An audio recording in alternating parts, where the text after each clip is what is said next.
Welcome to Blog and Mablog from DougWills.com. This audio is brought to you by Canon Press. Subscribers to Blog and Mablog have heard lots about the Christian Heritage series at Canon Press. Now available at canonpress.com is Thoughts for Young Men by J.C. Ryle, with an introduction from Michael Foster. Solomon says that the glory of young men is their strength, Proverbs 20:29. Young men have so much to give the church, but sadly, the modern church has taught them nothing about how to exercise their strength in a godly way. This book by 19th century pastor J.C. Ryle is short, but gives young men what they need: straight talk about being a Christian man. Ryle does not mince words when describing the temptations to pride, lust, laziness, and more. The devil is like a roaring lion who wants to devour young men, and the only way to defeat him is to fight sin and be like Jesus. This classic is a powerful reminder from a wise man about how to be strong in the Lord and to give no opportunity to the devil. Read it and go fight win.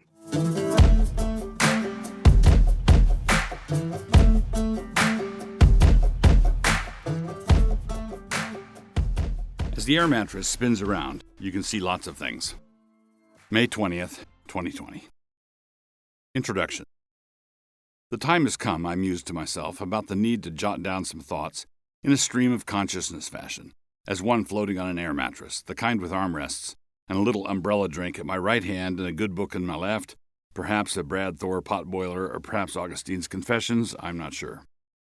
Some people have complained in the past, not too cogently but recognizably, that they find it hard to follow my reasoning at places, and they even suspect the presence of a non sequitur betimes. To them I say, you think that was a non sequitur? Oh, I'll show you what a non sequitur looks like. They won't actually be non sequiturs because I just find myself making sense. I can't help it. But I certainly can arrange to have them look like non sequiturs. But thus far, as we continue to float down the river that we have been pleased to call 2020, I notice a massive log approaching, but it could be an alligator, which distracts me from my reading for just a moment. But then I realize that it is just a log, the kind that is noted for its good deeds. It is a happy log. Still with me? A body of observations. We should learn to look for the sunny side of these things. The weather is good and the river is slow. If you have not had time to reflect, not spending enough time on an air mattress of your own, and shunning the whole idea of umbrella drinks as too worldly, this whole COVID business can seem like an unmitigated disaster from stem to stern. But do not think of us at the bottom of a mountainous avalanche groaning under these indiscriminate boulders. This was no avalanche, carrying all before it. This was the hand of Providence, with a billiard table that had hundreds of thousands of balls on it, and the hand of Providence just accomplished a trick shot for the ages, with thousands of balls streaming toward their respective pockets, like soldiers marching in a precision drill team. The stars fought from their courses against Sisera, as we all know, but they also fought against Disney. This last fall, Netflix was trash-talking Disney for some inscrutable reason, and Disney, that juggernaut, arose and moved to respond. Disney the Invincible had an Avengers-sized portfolio. Their massive wealth was ensconced, if ensconced is the word I'm looking for, in things like docked cruise lines and empty theme parks, and ESPN reduced to showing curling competitions between Laplanders, and empty movie sets and no open theaters to show movies in anyhow. Man, whatever did Disney do? It must have been awful, kind of like whatever it was that Joe Biden did. Biden. Remember Biden? He's the champion who arose from the ashes and slew the Bernie. And not content with that, he immediately turned around and slew the Me Too movement. Talk about an effective politician. An allegation of sexual assault was levied against him, and presto, all the Me Too advocates sold out faster than toilet paper in a New Jersey Costco.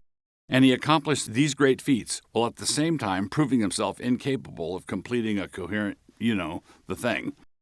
And then there's California and New York. These two states, electoral powerhouses for the left, decided in a previous era to be governed by men who would not only drink the Kool-Aid, but who would drink the whole pitcher.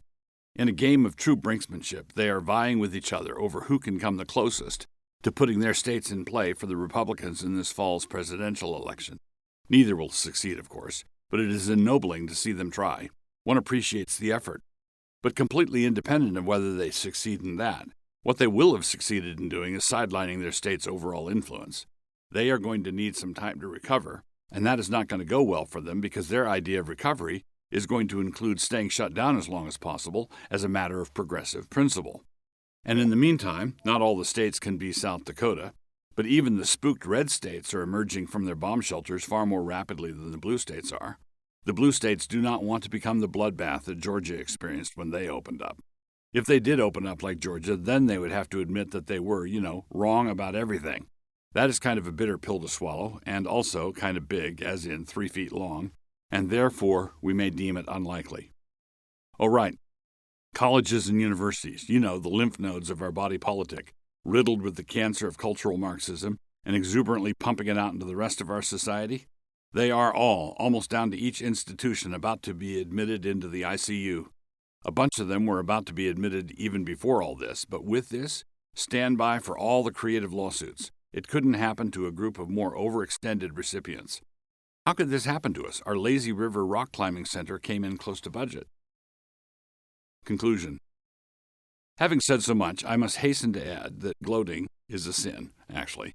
And so as these and other events unfold, those who have kept their wits about them need to prepare themselves for such outcomes spiritually. Schadenfreude is a moral failing, and so conservatives need to start rejecting an ethos of quote-unquote owning the libs or quote-unquote drinking liberal tears and so on. Proverbs 24:17 and 18 says, "Rejoice not when thine enemy falleth, and let not thine heart be glad when he stumbleth, lest the Lord see it, and it displease him, and he turn away his wrath from him." But it is no sin to observe what is happening and to rejoice in a right spirit over it. After all, in the verse just cited, the reason for not gloating is so that you don't provoke the Lord into not finishing the job. And there are lots of jobs that need finishing out there, I can tell you that.